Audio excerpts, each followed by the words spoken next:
টানা বৃষ্টিতে প্লাবিত ঘাটাল। দীর্ঘদিন ধরে এই এলাকার মানুষ জল যন্ত্রণায় ভুগছেন। মঙ্গলবার পরিস্থিতি খতিয়ে দেখতে সেখানে যান মুখ্যমন্ত্রী মমতা বন্দ্যোপাধ্যায়। তার সঙ্গে ছিলেন স্থানীয় সাংসদ দেব। বিরোধীরা ঘাটালের জল ছবির জন্য মমতার সরকারকে বারবার দায়ী করার চেষ্টা করে। ঘাটাল মাস্টার প্ল্যান নিয়েও ওঠে বারবার প্রশ্ন। একদিন মুখ্যমন্ত্রী ছিলেন রণংদেহী মূর্তিতে। ঘাটালের আড়গোড়া চাতালে জমা জলে দাঁড়িয়ে কেন্দ্রের বিরুদ্ধে সরব হলেন তিনি। পাশাপাশি ফের একবার ডিভিসির বিরুদ্ধে অপরিকল্পিতভাবে জল ছাড়ার অভিযোগে সরব হন। ঘাটাল থেকে মমতা বন্দ্যোপাধ্যায় বললেন 21,000 লক্ষ কিউবিক মিটার জল ছেড়েছে। মাইথন পাঞ্চেত বৃষ্টি হলেও জল ছেড়ে দিচ্ছে, এতে প্রভাবিত হচ্ছে বাংলা। এই অত্যাচার সইব না। তার সংযোজন 2026 সালের পরে কিভাবে ডিভিসির জল আটকানো যায় তা পরিকল্পনা করব। এখন তো চারিদিকে বর্ষা এত বেশি হচ্ছে, একদিকে ডিভিসি ছাড়া জল, অন্যদিকে মাইথন পাঞ্চেত, এবারে তো 11 ফুট বেশি জল ছেড়েছে। আর কথাও শোনে না। ঘাটাল মাস্টার প্ল্যানে নিয়মিত তদারকি করবার জন্য ইরিগেশন মিনিস্টার, ঘাটালের এমপি এমএলএ, পশ্চিম মেদিনীপুরের ডিএমএসপিদের নিয়ে জেলা পর্যায়ে একটা মনিটরিং কমিটি তৈরি করা হয়েছিল। ব্লক লেভেলেও জনপ্রতিনিধি ও অন্যান্যদের নিয়ে 6টা কমিটি তৈরি করা হয়েছে। দাসপুর 2 এবং ঘাটাল পৌরসভায় 10 কোটিরও বেশি টাকা ব্যয়ে 5টা স্কুইজের নির্মাণের কাজ 90% সম্পূর্ণ হয়েছে। মানে ওই 10 কোটি টাকাটা এবারে বাজেটে রেখেছি, কাজটা শুরু হয়েছে। মোট কমপ্লিট হতে 2 বছর লাগবে, তার মধ্যে 6 মাস হয়ে গেল। ঘাটাল পৌরসভা এলাকায় 60 কোটি টাকা ব্যয়ে 2টো পাম্প হাউসের জন্য ওয়ার্ক অর্ডারও জারি করা হয়েছে। বর্ষার পরে কাজ শুরু হবে। 19 কিলোমিটার দীর্ঘ পলাশপাই খাল খননের কাজ এবছর মে মাসে শেষ হয়েছে।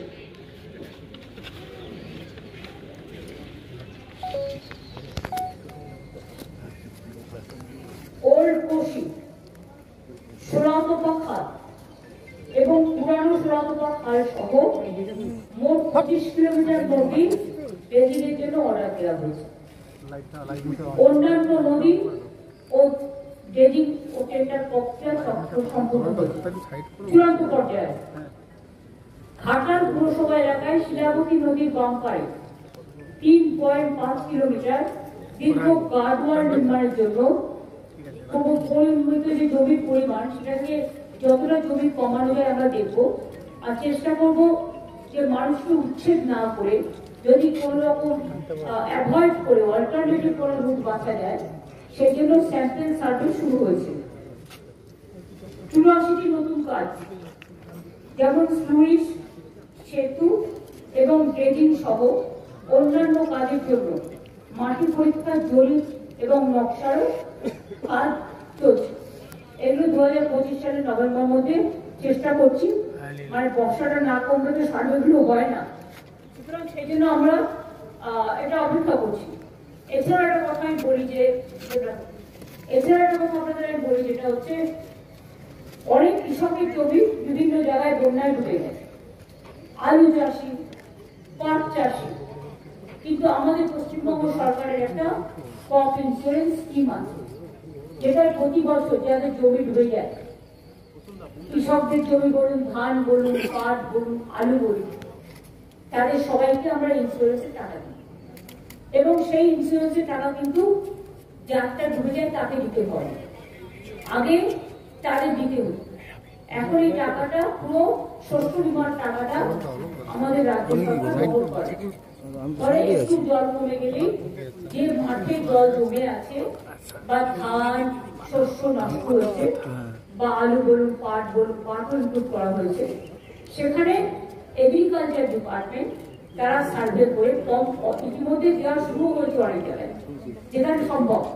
যেখানে জলের জন্য এখন সম্ভব নয়, মাঠটাগুলো ডুবে আছে, জলের পরিমাণ কমলেই সেটা সার্ভে হবে এবং তারা ক্রপ ইন্স্যুরেন্স হবে। আমি চাষি ভাইদের বলবো, চিন্তা করার কোনো কারণ নেই। সরকার আপনাদের সাথে সবসময় আছে, পাশে থাকবে। কারণ দুর্যোগ একটা শব্দ শুনলে সবাই ভয় পায়, কিন্তু কিছু কিছু অঞ্চল আছে আর বাংলা সবচেয়ে বেশি দুর্যোগে ক্ষতিগ্রস্ত হয়। দুর্যোগের মধ্যে দিয়ে মানুষের যেমন দুর্ভোগ হয়, আমাদের সরকারি কাঁচাগার কোষাগারও প্রায় শূন্য হয়ে যায়। আগে তার এফেক্টেড এরিয়ায় কেন্দ্রীয় সরকার টাকা দিত, গঙ্গা অ্যাকশন প্ল্যানে টাকা দিত, গঙ্গার ভাঙন রোধে, নদী ভাঙন রোধে। এখন সব বন্ধ, সবটাই আমাদের নিজেদের থেকে করতে হয়। এবং আমাদের আপনারা জানেন 100 দিনের কাজের টাকাও দিতে হয়, কর্মসূচি আমরা করছি সেটাও বন্ধ। গ্রামীণ রাস্তাও আমরা তৈরি করি, পথশ্রীর মাধ্যমে যতটা পারছি কেন্দ্রীয় সরকার বন্ধ করে দিয়েছে সব। এছাড়াও বাড়ি আমরা আগে করেছি, বাংলার বাড়ি যেটা গ্রামীণ আবাস যোজনায় হতো 45 লক্ষের মতো, আর এবছরও 12 লক্ষ করা হয়েছে মাটির বাড়ি, পাকা বাড়ি করবার জন্য টাকা দেওয়া হয়েছে। এছাড়াও আরো 16 লক্ষ মানুষ যাদের লিস্টে নাম আছে তারা পেয়ে যাবে ডিসেম্বরে 1/2 টাকা করে, মেতে তার বাদ বাকি টাকাটা পাবে। আর তারপরেও যেটুকু বাকি থাকবে সেটা আমরা বছরে বছরে করে দেবো। এছাড়াও আরবান এরিয়াতেও বাড়ির টাকা দেওয়া হয়, সংখ্যালঘু এরিয়াতেও দেওয়া হয়, ট্রাইবেল এরিয়াতেও দেওয়া হয়, সেগুলো কিন্তু এক্সট্রা, সেই সংখ্যাটা আমি কিন্তু বললাম না, সেটাও প্রায় আরো 12-14 লাখ হবে সব মিলিয়ে। সুতরাং আমি আজকে নতুন নয়, প্রতিবারই আসি এবং একবার তো আমার মনে আছে ঘাটালে 3তলা বাড়ি থেকে হেলিকপ্টারে করে মানুষকে নামানো হয়েছিল, সেটাও আমার মনে আছে। কাজে এই জায়গাটা পুরো একদম তোমার মতো। আর বাংলাটা প্রবলেম হচ্ছে নদী মাতৃকাতে, আর পশ্চিমবাংলাটা হচ্ছে নৌকার মতো।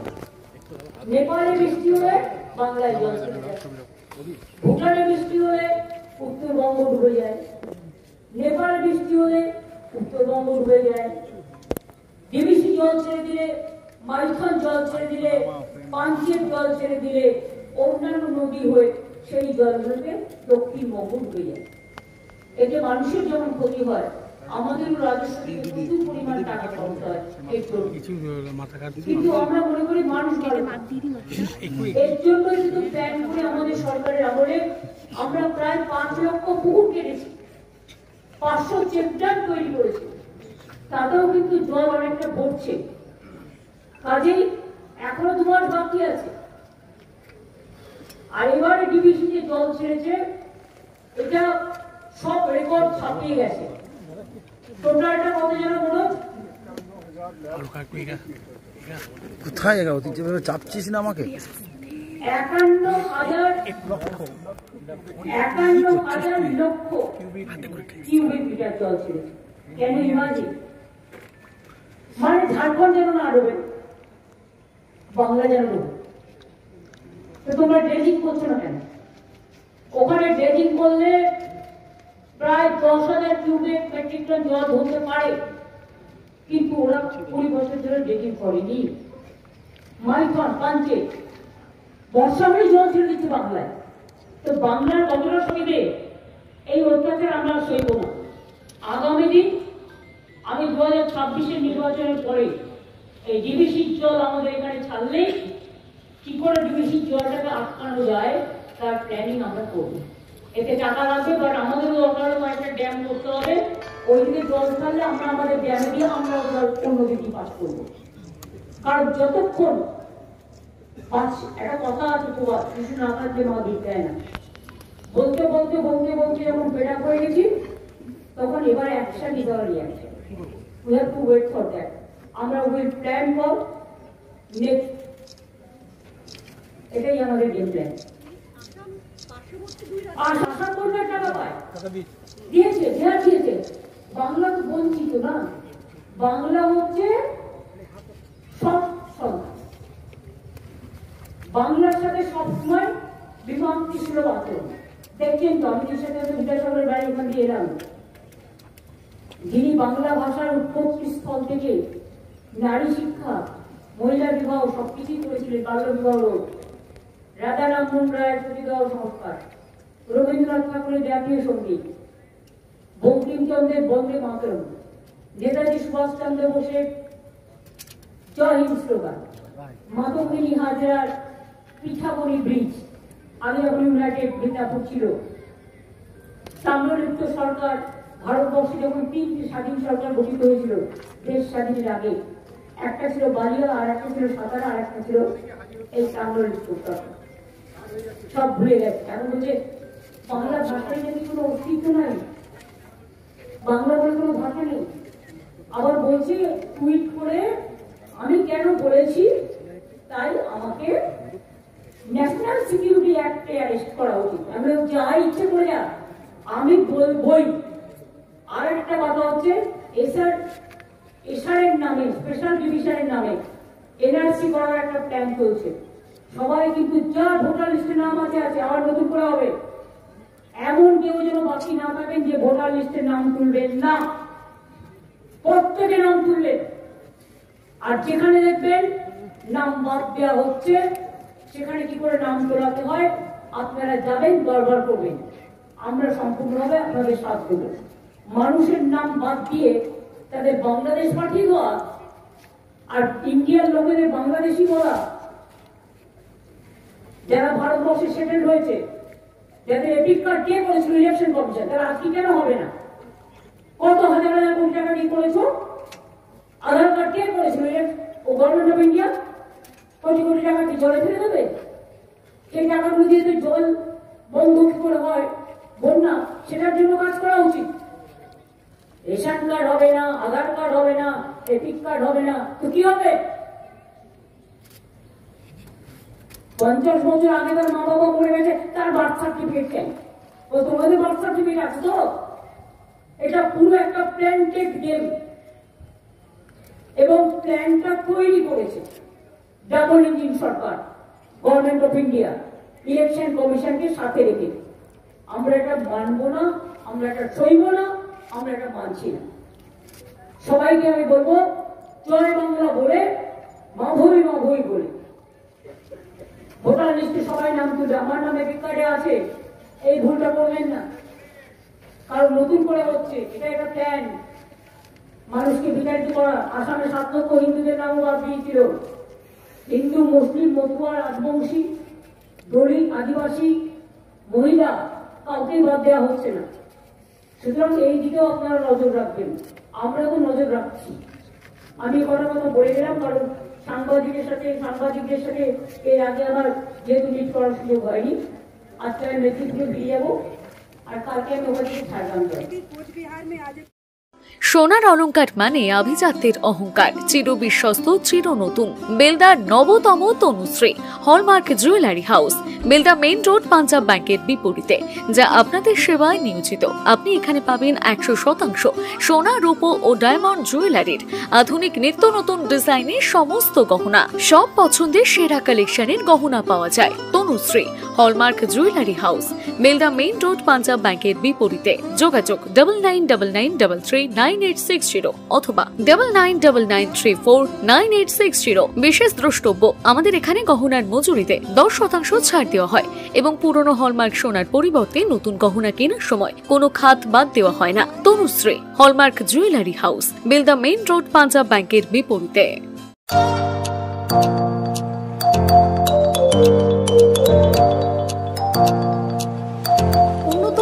অত্যাধুনিক চিকিৎসা পেতে আর দূরে নয়, আপনাকে আসতেই হবে জেলার বৃহৎ মাল্টি স্পেশালিটি হসপিটালে, ওম হসপিটাল, ললাট, পশ্চিম মেদিনীপুর।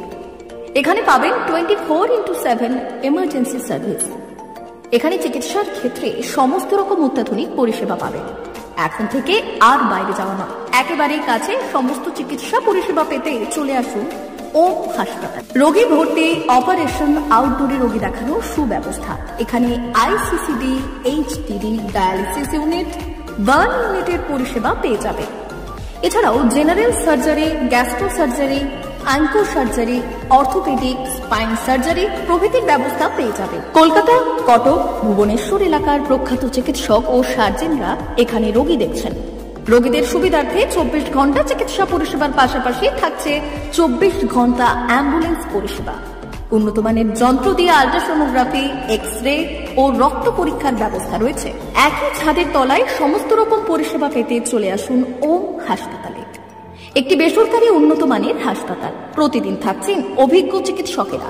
চিকিৎসা করছেন doctor Ankit Agarwal, MBBS, MS, MCH, doctor Jagmohan Mishra, MBBS, MS, MCH, doctor SR Panda, MBBS, MS, ortho, doctor Adnan Rehan Khan, MBBS, MS, ortho, doctor Prasad Mondal MBBS MS gynae, doctor Abhijit Sarkar MBBS MD, doctor S তামিলি MBBS, doctor Pathik Sit MS DNB general surgeon, doctor Miraj Ali Khan MBBS DNB general surgeon. অল্প খরচে সুচিকিৎসা পেতে চলে আসুন ওম হাসপাতালে। একেবারেই আপনার হাতের কাছে উন্নত মানের চিকিৎসা। এখানে স্বাস্থ্যসাথী কার্ডের সুবিধা রয়েছে। ললাট, পশ্চিম মেদিনীপুর। যোগাযোগ নম্বর 9333309195 অথবা 70